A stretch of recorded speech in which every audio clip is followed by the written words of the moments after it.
आजच्या कार्यक्रमाची उपस्थित आदरणीय व शेतकरी मित्र, मी पोल्ट्री फार्म व्यवसाय हा 15 वर्ष आधी घराच्या मागे चालू केला. छोटासा एक 100 पक्ष्याचा फार्म चालू केला. जसं कॉलेज लाईफ संपलं, विचार आला मनात की कोणता धंदा करावा. पैसे खिशात नव्हते, फक्त 2000 रुपये माझ्याजवळ होते. त्या 2000 रुपयात मी हा पोल्ट्री व्यवसाय चालू केला. घराच्या मागे एक छोटंसं शेड बांधलं आणि तिथे हा व्यवसाय मी चालू केला. तेव्हा 100 पक्षी मी व्यंकटेश्वर हॅचरी यांचेच ब्रीड होते.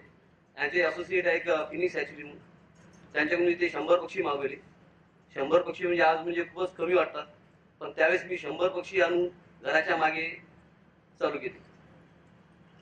त्यामध्ये काही 2000 रुपये होते, त्यात खाद्य पण उधारीत मिळायचं. गोदरेज कंपनी, लिप्टन कंपनी अशा काही कंपन्याच होत्या, त्या फीड सप्लाय करायच्या. त्यांच्यावर मी खाद्य विकत घ्यायचं आणि घराच्या तिथेच आपलं छोटंसं फार्म चालू केलं. आणि त्याच्यातून पहिल्या बॅचला मला ती एक बॅच 100 पक्ष्यांची राहिली. त्यात मला समजत काहीच नव्हतं. थोडं बहुत इकडे तिकडे त्या एक पोल्ट्री फार्म आमच्या इथे चालू होता, त्याच्याकडे जाऊन बघायचं, तो काय काय करतो, वॅक्सिन कसा करतो, औषधी कसा द्यायचो, हे सगळं पाहायचं आणि आपल्या फार्मवर करायचं. अशा पद्धतीने मी ते चालू केलं. पण त्या 100 पक्षात मला 200 रुपये प्रॉफिट झालं. पण त्या 200 रुपयात मला माझ्या चुका भरपूर दिसल्या. खाद्य सांडलेलं होतं, पाणी पण सांडत होतं, त्याच्यामुळे पक्षात अमोनिया पण दिसत होता, बऱ्याच गोष्टी चुका होत्या. पण मी विचार केला की आपण हे जर सेव्ह केले तर आपले निश्चित प्रॉफिट वाढेल. तसंच झालं. पुढच्या वेळेस मी पुन्हा 100 पक्षी घेतले, त्यात माझं प्रॉफिट वाढलं. माझा कॉन्फिडन्स लेवल वाढला. मला वाटलं हा धंदा आपण मोठ्या प्रमाणात करू शकतो. तिथेच मी 200चं 400 केलं, 400चं 500 केलं. घराच्या मागे 400 पक्षी. पण तिथे लोकांना त्रास व्हायला लागला. त्यावेळी पण मला शेती घ्यायला सुद्धा पैसे नव्हते माझ्या खिशात. माझ्याकडे एक दूधवाला यायचा. दूधवाला दूध द्यायचा घरी, तर त्याला विचारलं की तुझ्या शेतात बाबा मला थोडी जागा पाहिजे होती. म्हटलं तुला पार्टनरशिप मध्ये घेऊ शकतो मी, आपण दोघं मिळून हा धंदा करूया. त्याच्या शेतात जाऊन मी एक छोटंसं शेड बांधलं. पण त्या शेडसाठी सुद्धा पैसे नव्हते माझ्याकडे. ते मी एका दुकानदाराकडून उधार घेतले. त्याहून काय मला वाटते 60-70 हजार रुपये काहीतरी मी ते घेतले आणि त्यामध्ये 2000 स्क्वेअर फूटचे पहिल्यांदा शेड बांधलं. त्या 2000 स्क्वेअर फूट मध्ये मी पहिले एक 1 स्क्वेअर फीटनीच पक्षी टाकायचे. आता 1.2, 1.3, 1.4 टाकतात, पण त्यावेळेस 1 स्क्वेअर फीटनीच पक्षी टाकायचं. एवढं पोल्ट्री खूप मोठ्या प्रमाणात वाढलेलं नव्हतं. बऱ्याचशा चुका होत्या. आता मला पण समजते त्यावेळेस मी कसं करायचं, काय करायचं ते मला नशीब वाटतं. मी कसं जगत आलो. आता म्हणजे खूप फास्ट झालाय, खूप मोठ्या प्रमाणात सुधारणा झालेली आहे आणि खूप मोठ्या प्रमाणात चांगल्या औषधी मार्केटला आल्या, चांगले चांगले गार्डन्स आलेले, चांगले चांगले लोक आलेले आहेत. त्यांच्या गार्डन्स आहे, चांगले चांगले लोक फार्मिंग करू शकतात. त्यामुळे मग मी तिथे एक फार्म चालू केला. पण तिथे मी 3 बॅचेस टाकले. एक 1000 पक्ष्याच्या 3 बॅचेस, म्हणजे छोटे मोठे मोठे एका शेडमध्ये अशा प्रकारचं मी फार्मिंग चालू केलं. तिथे एका शेडमध्ये जेव्हा फार्मिंग चालू केलं तेव्हा पहिली बॅच माझ्या व्यवस्थित निघाली. पण त्यात पुन्हा काहीतरी प्रॉब्लेम यायला लागले आणि फीड आम्ही सगळं मार्केटहून परचेस करायचं. आता फीड तो जे द्यायचा तेच आम्ही टाकायचं. मग एखादा प्रॉब्लेम यायचा समजत नव्हता. तर फीड मध्ये एखादा जर प्रॉब्लेम असेल तर आपण काय करू शकणार. त्या कंपनीला जाऊन बोलायचं तर तो कंपनीवाला तिथे एकदम सगळं चांगलं फीड आहे, आपल्याला म्हणजे कधीच सांगत नाही. आजही असं होतं. तुम्ही कंपनीकडे जा, फीडची गाडी येते तुमच्याकडे, तुमच्या फीडमध्ये जरी प्रॉब्लेम असेल तर तुम्हाला तो डॉक्टर सांगा हा दुसरा प्रॉब्लेम आहे, हा तो प्रॉब्लेम आहे, हा असा आहे. आता तुम्हाला अनुभव असेल, जे पोल्ट्री फार्मर्स आहे त्यांना अनुभव आहे. काही तो डॉक्टर आपल्या कंपनीची, आपल्या फीडची चूक कधीच मान्य करत नाही. पण मी म्हणतो मॅक्झिमम प्रॉब्लेम हे फीड मधून असतात. मॅक्झिमम प्रॉब्लेम त्या कोंबडीला तुम्ही इनपुट चांगलं द्या, चांगलं खायला द्या, मी म्हणतो काहीच द्यायचं गरज नाही. याच बेसवर मी इथे उभा झालो. मी ते 2000 पक्षाचा मग त्याच्यात मला प्रॉफिट व्हायला लागलं. पण फीड मध्ये प्रॉब्लेम यायचे, त्याच्यात काही वाढ झाली, पैसे यायला लागले, पुढे पैसे आले. त्यानंतर मी एक शेत विकत घेतलं त्याच पैशात, म्हणजे माझे पैसे वाढत होते. मीटाईम त्याच मध्ये मला एक बँकेची ऑफर सुद्धा आली होती. बँकेत मी इंटरव्ह्यू दिला होता. त्यामध्ये इंटरव्ह्यू मध्ये मला त्यांनी घ्यायला ठरवलं होतं. माझ्या लिस्टमध्ये नाव सुद्धा लागलं होतं. पण मी त्यांना म्हटलं मला नोकरी नको आहे. ते अध्यक्ष सुद्धा आश्चर्य झाले होते की बा सर्वजण नोकरीसाठी पैसे देतात, हा माणूस म्हणतो मला नोकरी नको. मला तुम्ही नोकरी देऊ नका म्हटलं, मला 1 लाख रुपयाचं लोन द्या. त्या 1 लाख रुपयात त्यांनी मला लोन दिलं. ठीक आहे, मग तुम्हाला 1 लाख रुपयात लोन देतोय. त्या 1 लाख रुपयात मी ते 1 लाख रुपये घेऊन आलो आणि एक शेत विकत घेतलं. ते 20,000 स्क्वेअर फूटनी शेत, 20,000 एकरनी ते शेत विकत घेतलं. पण ते शेत मी 3 एकर विकत घेतलं. त्याच्यात दुसऱ्यांना ते मक्त्याला दिलं होतं, त्याच्यात तुरी सुद्धा लावलेल्या होत्या, पण त्याची मी 1 वर्षाने त्याची खरेदी करीन असं त्याला सांगितलं. कारण तेवढे पैसे नव्हते. 1,00,000 रुपयात मला तिथे फार्म बांधून मला डेव्हलप करून काही माझ्याजवळ पैसे होते, यात मला डेव्हलप करायचं होतं. तशा पद्धतीने झालं. त्या तिथे तुरी एखाद्याने लावल्या होत्या, एखाद्याने लावल्या होत्या. मला स्पीड खूप होती. मी रोजच काम म्हणजे आज उद्या करायचं ते आज काम करायचं, अशा प्रकारचं माझी स्पीड होती. तर ते तुरी लावल्या होत्या. तुरी एका मक्त्याने घेतल्या होत्या. त्या तुरी सुद्धा मी काढायचे, त्याला पैसे दिले. म्हटलं तू तुरी काढ, मला आता शेड बांधायचं. त्या तुरी काढणारवाल्याला 2,000 रुपये दिले मी. ते तूर काढून तिथे मी पुन्हा 2,000 स्वच्छ शेड बांधलं. एक माझ्या घरी सुद्धा शेड चालू होतं, ते मित्राच्या शेतात तिथे चालू होतं. मग पुन्हा ते मी स्वतः शेत घेतलं, तिथे सुद्धा चाललं. अशा प्रकारे 3 ठिकाणी माझी शेड सुरू झाली. अशा प्रकारे माझी ग्रोथ होती. ग्रोथ होता, मला पैसा चांगला यायला लागला. पण फीडचे प्रॉब्लेम यायचे, खाद्याचे प्रॉब्लेम यायचे. खाद्याचे प्रॉब्लेम त्यांना सांगितलं होतं, ते टाळाटाळ करायचे. तर मी खाद्य बनवायचं हा निर्णय घेतला. पण खाद्य बनवायचं म्हणजे काय करायचं? आपल्याजवळ मशीन नाही, हे नाही, ते नाही. ठीक आहे, त्याचा अभ्यास केला. कोणता किती प्रथिने आहे, सोयाबीन डीओसी किती प्रथिने आहे, मक्यात काय आहे, कॅलरीज किती आहे, प्रोटीन किती आहे, डीओसी आहे, सनफ्लॉवर डीओसी आहे, जीएनसी डीओसी आहे, प्रकारचे सगळे प्रकार मी पाहिले. त्याचा अभ्यास केला. त्याच्यानंतर कोंबडीला किती प्रथिनेचं खाद्य लागतं, किती कॅलरीज लागतं, कोणत्या लेवलला त्यांना लहानपणी किती लागतं, मोठेपणी किती लागतं, याचा अभ्यास करून मी तसं फीड खाद्य एक चक्की विकत आणली, एक ग्राइंडर आणलं. त्यांनी चालू केलं आणि ते पलट्या मारून मी एक 100 किलोचं फीड तयार केलं. जेव्हा मी ते डीओसी आणायला गेलो, आता डीओसी म्हणजे ते तर खूप मोठे करोडपती लोक राहतात.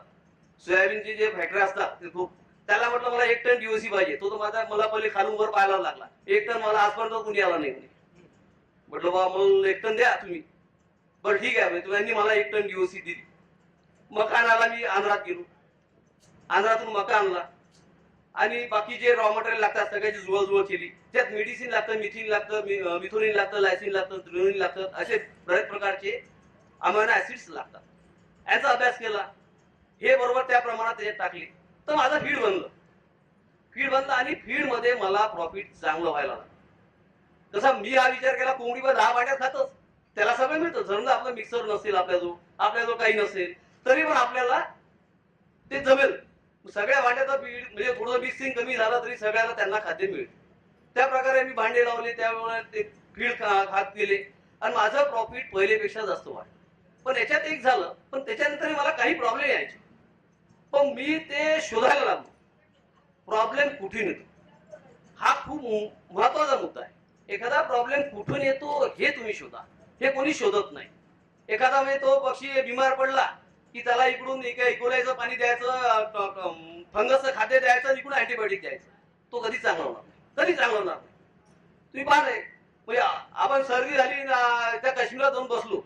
अरे पहिले काश्मीरात रोज इकडे या, मग औषधी घ्या. आता तुम्हाला वातावरण सहन होत नाही येते, त्याच्यामुळे तिथे राहण्याचा अर्थ नाही. तुम्ही पहिले तुमच्या तिकडे राहता तिकडे जा, तिथे औषधी घ्या, तुम्हाला लगेच बरं होईल. अशा प्रकारे मी मग ते त्या पद्धतीने केलं. तर माझा धंदा तिथे वाढायला लागला, ग्रोथ चांगली व्हायला लागली. मग तिथे मी अजून एक फार्म बांधला. फार्म बांधल्यानंतर मला फीडचे प्रॉब्लेम जायचे. एवढंसं फीड बनवता येत नव्हते. फीड मध्ये काही मक्याचे प्रॉब्लेम यायचे. मका मग कुठून आणायचा, मग मका कसा घ्यायचा. आजही बऱ्याच लोकांना माहित नाही की मका कसा घ्यायचा. आजही पोल्ट्री फार्म कोणालाच माहित नाही की मका कसा घ्यायला पाहिजे, डीओसी कशी असायला पाहिजे. फीड रॉ मटेरियलची नॉलेज कोणालाच नाही. बस खाद्य कंपनी आणून देतं आणि ते तुम्ही वापरता. आज कॉन्ट्रॅक्ट फार्मिंग बद्दल सांगितलं, ठीक आहे, कॉन्ट्रॅक्ट फार्मिंग चांगलं आहे, सर्व ठीक आहे. पण कॉन्ट्रॅक्ट फार्मिंग मध्ये त्यांचं जर फीड खराब असलं तुम्ही काय करा. आज कंपन्या फीड मध्ये चांगल्या वरती पोहोचलेल्या आहेत. आज त्यांच्याकडे या चुका होत नाही, पण पहिले व्हायच्या. आज चांगलं त्यांचं नॉलेज आहे. आज मी एका कंपनीकडून खाते बनवून घेतोय, तो प्रॉब्लेम नाही. आज क्रमचं युग आहे. त्याच्यामुळे रॉ मटेरियल पर्चेसिंग कंपन्यांचं सुद्धा खूप चांगल्या प्रकारे, पण त्यावेळेस नव्हतं. मी ज्यावेळेस होतो त्यावेळेस नव्हतं. त्यावेळेस फीड कंपन्या पण त्या लेवलवर पोहोचलेल्या नव्हत्या. त्याच्यामुळे मला बरेच प्रॉब्लेम यायचे. पण त्याच्यातून माझी ग्रोथ झाली. त्यामध्ये मग माझं एक्सपान्शन जोरात व्हायला लागलं. मग मी फीड प्लॅन घेतला, छोटासा 1 टन फीड प्लॅन घेतला. माझं 10,000 पक्षी कॅपॅसिटी झाली, 10 ची 20 झाली, 20 ची 40 झाली. फीड प्लॅन मध्ये मॅश फीड बनायचं. मॅश फीड बनवून मी मग त्याच्यात प्रॉब्लेम जे याचे जो घटकात प्रॉब्लेम येतात ते मी फीड त्या दिवशी काढून टाकायचं, अक्षरशः ते काढून फेकून द्यायचं, एखाद्याला विकून टाकायचं. पण कोणत्या याच्यात प्रॉब्लेम आहेत ते शोधायचं, मला प्रॉब्लेम सॉल्व्ह व्हायचा. आजपर्यंत असं झालंय. आज आज तसंच आज मी एक टर्न स्पीड वापरतोय ना, पण त्याच्यात माझी ग्रोथ चांगली झाली. मग मी दुसरं शेत घेतलं, तिथं 80,000 झाली. कॅपॅसिटी वाढता वाढता वाढता बरीच वाढली. आज माझ्याकडे 2.5 लाख पक्षी. आज मोठ्या प्रमाणावर माझं कॅपॅसिटी वाढली आहे. आज मी क्रम्स वापरतोय. क्रम्सचा पण मी त्या कंपनीशी बोलून त्यांना कोणते घटक वापरायचे कोणते नाही वापरायचे हे सुद्धा त्यांना सांगितलेलं आहे. तर मला माहिती झालंय की कोणत्या घटकात काय काय प्रॉब्लेम येतो. मला काही काही प्रॉब्लेम येते तर मी पेडगावकर साहेबांशी सुद्धा डिस्कस केलं होतं. पेडगावकर साहेबांनी सांगितलं होतं की बा तू व्हेज फीड वापर. त्यावेळेस मी ते सुद्धा करून पाहिलं. नॉन व्हेज फीड एमबीएम वगैरे येतं. त्यावेळेस मला वाटते की 7-8 वर्ष आधी असेल, 10 वर्ष आधी, 8-9 वर्ष झाले असेल. त्या पेडगावकर साहेबांशी मी भेट घेतली होती. म्हटलं असे प्रॉब्लेम येतात, तू म्हणे व्हेज फीड वापर, व्हेज मध्ये तुला प्रॉब्लेम येणार नाही. मी ते सुद्धा करून पाहिलं. म्हणजे ते थोडा एक्सपिरियन्स माझा वाढतुला आहे. ते सुद्धा करून पाहिल्यानंतर मी क्रम्स मॅश आणि क्रम्स त्यानंतर बरीच सुधारणा झाली. फीड मध्ये बऱ्याच सुधारणा झाल्या. मॅश आणि क्रम्स मध्ये फरक खूप आहे. नंतर मॅश फीड मी सोडलं, काही मॅश मध्ये बरेच प्रॉब्लेम येतात. मॅश फीड हे कसं बारीक फीड ग्राइंडिंग नव्हता. जेव्हा मॉइश्चर लेवल वातावरणावरती वाढतं तेव्हा मॉइश्चर लेवल वाढल्याने काय ते बारीक पार्टिकल्स असतात, याला फंगस लागतात, टॉक्सिटी होतं. तुम्ही पहा एखाद्या भांड्यावर हिरवं पडून जातं. हे सर्वात डेंजर. हे म्हणतो शेतीसाठी, पोल्ट्रीसाठी, कोणत्याही फंगस हा सर्वात डेंजर. याच्यामुळे सगळे प्रॉब्लेम येतात. याच्यामुळे सगळ्या तुम्हाला या गोष्टी घडतात. तुम्ही आलेली फीडचं पोतं तुम्ही असं खाली टाकून देता. मी तो खाली नाही टाकायला पाहिजे. त्याला व्यवस्थित स्टँडवर ठेवायला पाहिजे. त्याला हवा लागली पाहिजे. तुम्ही खाली टाकला त्याला मॉइश्चर लागणार. मॉइश्चर लागलं की मॉइश्चर की त्याला फंगस डेव्हलप होणार. आणि तसं जर तुम्ही खाद्य खाऊ घातलं तर तुम्हाला प्रॉब्लेम निश्चितच येणार आहे. आता आपलं नॉलेज तितकं नव्हतंच पहिले. हळूहळू मी एक मोठं गोडाऊन बांधलं. गोडाऊन बांधल्यानंतर गोडाऊनला 3 खिडी ऐकून ठेवले. रॉ मटेरियल पूर्ण भरून दिलं. रॉ मटेरियल भरून दिल्यानंतर ते खाद्य पूर्ण आतमधलं खराब झालं. तर तेव्हा समजलं की बाबा मका हा जिवंत सीड असतो. याला पण ऊन वारा असं व्हायला पाहिजे. प्रकाश आवश्यक आहे. त्या पूर्ण माझं रॉ मटेरियल खराब झालं. मी माझ्या पक्षात शोधलं मला प्रॉब्लेम कसले आले. प्रॉब्लेम कशात आहे तर मग मी शोधल्यानंतर ते सगळे फीडचे पोते फोडले मी. तर त्याच्यात पाहिलं की मी हात टाकल्यानंतर असं पोतं गरम वाटायला, म्हणजे ह्यात फंगस डेव्हलप झालेलं. त्या लक्षात आलं की हे बेकार आहे. त्यानंतर मी ते पूर्ण रॉ मटेरियल कमी भावात विकून टाकलं. नवीन रॉ मटेरियल घेतलं. नवीन रॉ मटेरियल घेतल्यानंतर माझी निश्चितच चांगली ग्रोथ झाली. तो प्रॉब्लेम सॉल्व्ह झाला. म्हणजे अशा पद्धतीने मी प्रॉब्लेम काढले. मी त्याला अँटीबायोटिक देऊन त्याचं सोल्युशन नाही काढलं. आजही मी 2.5 लाख पक्षी आहे माझ्याकडे. मी कुठलंच अँटीबायोटिक वापरत नाही. एकही अँटीबायोटिक नाही. माझे पक्षी एक नंबर आहे, चांगल्याच क्वालिटीचे आहे. मी मार्केटपेक्षा 1-2 रुपयात चांगल्या विकतो. आज 2.5 लाख पक्षी माझ्याकडे आहे. त्यानंतर माझ्याकडे एक मोठं गोडाऊन होतं. त्या गोडाऊन मध्ये आम्ही ऑइल टाकायचं, तेल टाकायचं. तेल 5%, 3%, 5% आम्ही तेल टाकायचं.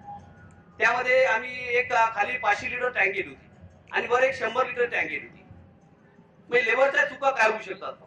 तर आम्ही त्याला एक मोटर लावली होती. त्या मोटरनी आम्ही वरती तेल घ्यायचं. पण एक दिवस त्या लेबरनी ते बटन दाबली आणि खालचं तेल, खाली 500 लिटर तेल होतं, वरती 100 लिटरच जाणार. तर 100 लिटरच्या पूर्ण तेल वर गेलं, 400 लिटर पूर्ण खाली सांडलं. त्याची बटन चालूच राहिली. मग त्यावेळेस मला 400 लिटरचं नुकसान झालं. पण हे नुकसान कसं असतं, त्यावेळेस आपल्या हातून ही चूक होऊ शकते. कधी आपण बटन लावून चालत जातो. पण त्यावेळेस मी विचार केला त्या लेबरला राखून हाकलून द्यायचं. त्यावेळेस त्या पायरीवर बसलो की 400 लिटर तेल सांडलं, पुन्हा हे तेल नाही सांडायला पाहिजे. याच्यासाठी आपण काय करायला पाहिजे ते बसून मी खूप विचार केला. पण त्या लेबरला काढून नाही टाकलं. त्याला खूप काही बोललो नाही. म्हटलं तू चूक केली, त्यात आपलं एवढं नुकसान झालं, असं व्हायला नव्हतं पाहिजे. मग मी काय करावं, मी सरळ उपाय शोधला. आपल्या घराच्या बाहेर बेल पुश बटन असतं. म्हणजे बोट ठेवला ती बेल वाजतं, बोट काढला की बंद पडतो. बस ती बटन मी तिथे टाकली. त्याला तेल घ्यायचं तर बोट ठेवायचा, बोट दाबून ठेवायचा. तेव्हा मोटर चालायची. जसा बोट काढला तो बंद पडून जायचा. त्याच्यानंतर माझं तेल कधीच सांडलं. मग असे प्रॉब्लेम मी शोधत आलो. पोल्ट्रीत आजही मी हे प्रॉब्लेम शोधत आहे. आज आमच्या सगळ्या पोल्ट्री फार्मचे दरवाजे बाहेर उघडणारे असतात. जेव्हा ब्रुडिंग आपण करतो तेव्हा ताडपत्रींनी पूर्ण शेड झाकलेलं असतं. जेव्हा आपण दरवाजा उघडतो तर वरची ताडपत्री फाटत असते. पण त्या लेबरला कितीही सांगितलं आपण तो ऐकत नाही, तो आपल्या मनानेच करणार. त्याच्यासाठी मी काय केलं, स्लायडिंग डोअर बदलून टाकलं. मग त्याला सांगायचं कामच नाही, म्हणजे ताडपत्री कधी फाटलीच नाही. म्हणजे असाच चुका मी शोधत आलो आणि याचा मला फायदा झाला. आज त्याच्यामुळे मी इथे पोहोचलो. आज 2.5 लाख पक्षी आहे. मी कमीत कमी 1.5 महिन्यात 4 करोड रुपयाचे पक्षी विकतोय. माझं टर्नओव्हर 25 करोड रुपये आहे. माझं राहणं यवतमाळ इथेच आहे आणि सगळे ऑल नारळ फार्मिंग आहे. 55 एकर शेत झालेलं आहे आणि आजही माझं एक्सपान्शन चालू आहे. आजही मार्केट कंडिशन खूप खराब आहे. 4 महिन्यापासून पूर्ण मार्केट कोलॅप्स आहे, तरी पण माझी परिस्थिती व्यवस्थित आहे. माझी प्रोडक्शन कॉस्ट बाकीच्या लोकांपेक्षा खूप कमी आहे. त्यामुळे मी या मार्केटमध्ये टिकून आहे. तरी त्याच्यामुळे मला वाटत का मला अजून धक्का लागेल. अशा प्रकारे जर सगळ्यांनी फार्मिंग केलं तर मला वाटतं त्याला कोणी मागे येऊ शकेल. आणि त्याला त्याची स्वतःची इन्व्हॉल्वमेंट खूप पाहिजे. इन्व्हॉल्वमेंट असली पाहिजे. स्वतःची इन्व्हॉल्वमेंट जर त्या याच्यात असेल तर तुम्ही निश्चितच तयार होऊ शकता. आज पक्ष्यांचं घर कसं झालं पाहिजे. आज इथे आपण बसलो, इथे सगळी कुठेच खिडकी नाही, इथे तुम्हाला गरम होत आहे असं पक्ष्यांना इथे कुठे यांनी थोडंसं व्हेंटिलेशन ठेवलं तर इथलं वातावरण व्यवस्थित झालं हे समजायला पाहिजे. थोडंसं इथे व्हेंटिलेशन पाहिजे होतं. इथे व्हेंटिलेशन असतं तर इथे तुम्हाला ऍज इट इज वाटायला लागलं असतं. हाच विचार तुम्ही पोल्ट्रीत करा. तुम्ही पोल्ट्रीत निश्चित तुमचं प्रॉफिट वाढेल. आज कमी खाद्य खाऊन जास्त पक्षी वाढणे हा खूप महत्वाचा घटक आहे. रॉ मटेरियलच्या किमती खूप मोठ्या प्रमाणात वाढलेल्या आहेत. एवढ्या महागाचं रॉ मटेरियल घेऊन कमी भावात कोंबडी विका असं झालेलं आहे. मग तुम्ही काय करू शकता, तुमची फक्त प्रोडक्शन कॉस्ट कमी करू शकता. माझा बेस्ट FCR, आता FCR म्हणजे तुम्हाला कळणार नाही, फीड कन्व्हर्शन रेशिओ, म्हणजे 1 किलो यायला त्याला किती खाद्य लागेल. आता माझा बेस्ट आता सध्याच्या परिस्थितीत 1.37 आला. माझ्या जिंदगीत नाही आला, मी कोणाचा पाहिलाही नाही एवढा. म्हणजे 1 किलो 370 ग्रॅम खाऊन तो 1 किलो बक्षीस झाला. हा सर्वात बेस्ट FCR माझा आहे. 1.37 1.38 याच्या खाली नाही आला, पण हा इथून सर्वात बेस्ट. म्हणजे वरचे 1.4 आला, 1.5 आला. म्हणजे पोल्ट्री थोडीशी जरी चूक झाली तर तुम्हाला ते पैसे मोजावा बस, दुसरा काही दिला नाही. म्हणजे 1 लाख रुपयाची तुम्हाला कणपटीत जावं लागतं. एक चूक झाली की 1 लाख. म्हणजे एखादा प्रॉब्लेम आला, तो प्रॉब्लेम सॉल्व्ह करेपर्यंत तुमचे पक्षी मरणार तर सगळं जा. तुमची प्रॉब्लेम आला, तुम्ही त्या डॉक्टरकडे जाता, तो येतो अँटीबायोटिक देतो, 3 दिवसांनी म्हणतो साहेब प्रॉब्लेम सॉल्व्ह नाही झाला. पुन्हा तो दुसरा अँटीबायोटिक देतो, पुन्हा तुम्ही फोन करता साहेब प्रॉब्लेम सॉल्व्ह नाही झाला, विकून टाक म्हणतो. तो काहीच करत. पण माझं असं नाहीये. मला प्रॉब्लेम 4 वर्षापर्यंत, आता 3 ते 4 वर्ष झाले, मला असा एकही प्रॉब्लेम सॉल्व्ह नाही झाला असं झालेलं नाही. प्रत्येक प्रॉब्लेमचं सोल्युशन सापडलेलं आहे. असं नाही मला प्रॉब्लेम आला आणि कोणता, मी तर डॉक्टर, माझ्याकडे कोणताच डॉक्टर येत नाही. आज माझ्या फार्मवर आम्ही जितकं हे झालो आहे की कोणताही डॉक्टर येतात, फक्त डिस्कस आम्ही करतो, मोठ्या लोकांशी करतो, डॉक्टरांशी करतो, करत नाही असं नाही. आज जाफा कंपनी नावाजलेली कंपनी आहे ज्यांनी क्रम्स मार्केटमध्ये आणलं. त्या कंपनीशी मी डिस्कस करून माझं फीड मला कसं पाहिजे हे त्यांच्यावर करून घेतो. पहिले मी मॅश फीड चालवायचं, मॅश आणि क्रम्स यातला फरक खूप मोठा आहे. पण तेवढा मोठा प्लॅन टाकायचा म्हणजे 25-30 करोड रुपयाची इन्व्हेस्टमेंट करा आणि त्याचं तेवढं फीड काढून ते मार्केटमध्ये परत विका. मी लोकांच्या दारी जा आणि पुन्हा त्यांना तयार करा. तोपर्यंत त्याच्यापेक्षा आपलीच कॅपॅसिटी आपण वाढूया. ज्या दिवशी वाढेल त्याविषयी आपण तो विचार करू. पण त्या कंपनीची, जाफा कंपनी ही इंडोनेशियन कंपनी आहे. त्यांच्याशी सुद्धा मला एक वाद झाला होता. त्यांचं जेव्हा मी फीड घेतलं त्या फीड मध्ये प्रॉब्लेम आला. आता ते इंडोनेशियन कंपनी, मोठमोठ्या लॅब त्यांच्या, मोठं काम त्यांचं. पण माझ्याकडे एक प्रॉब्लेम आला तर मी त्यांना फोन करून सांगितलं, साहेब या तुमच्या फीड मध्ये प्रॉब्लेम आहे. ते मला शक्यच नाही, ऐसा हमारे कंपनी में हो ही नहीं सकता.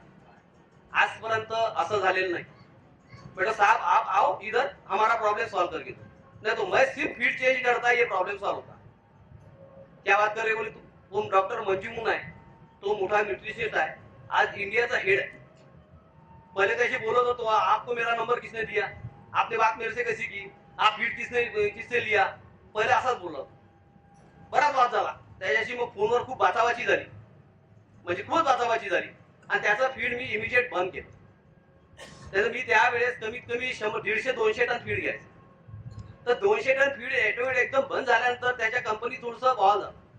त्याच्यानंतर त्यांचा एक आरडी बोडिनो इंडोनेशियन आहे आणि एक डोंगरे यांची त्यांची टीम, त्यांचा फोन आला. म्हटलं तुमने वो फीड बंद कर दिया क्यों, क्या प्रॉब्लम है. आप एक काम करिए, बोले एक दोस्त को लेके दो प्लेन की टिकट भेजता हूँ, बोले आप आ जाओ इधर। मेरे साहब मैं नहीं आता, आपको बताऊंगा तो आप जरूर इधर आओ, आपसे डिस्कस यहाँ करता हूँ। आपके फील्ड में प्रॉब्लम आया, उसका सोल्यूशन आपने निकाला नहीं, ये आपका प्रॉब्लम था। त्यानंतर त्यांचा फोन आला 10 मिनिटांनी, ठीक है बोले हम आ रहे, बोले एक काम करना, वो डॉक्टर को साथ में लाना होगा जिससे मेरी भैंस हुई, उसको भी साथ में लाना हो। ठीक आहे, ते मान्य झाले। ते सरळ तिथून पुण्यावरून निघून, ते हेड ऑपरेटर पुण्यावरून तिथून नागपूरला आले, नागपूरहून एक गाडी ऍक्ट करून माझ्याकडे आली। मग माझ्याकडे आल्यानंतर त्यांची मीटिंग, त्यांचं स्वागत केलं, त्यानंतर त्यांची मीटिंग झाली। मीटिंग झाल्यानंतर त्यांनी माझं सगळं म्हणणं ऐकून घेतलं।